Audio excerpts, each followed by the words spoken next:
значимое событие именно для Сегодня делегация Чеченской Республики прибыла с официальным визитом в Республику Ингушетия. Состоялась встреча главы Республики Ингушетия Евлоева Зелимхана Султана Хамидовича с руководством Чеченской Республики.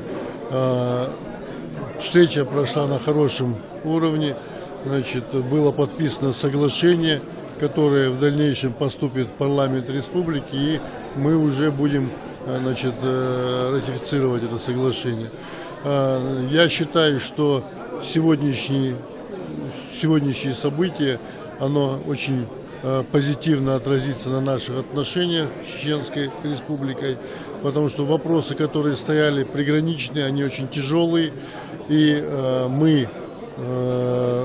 наше руководство предприняло очень важный шаг к урегулированию вот этих отношений. Это очень правильное решение, очень своевременное решение и важное решение.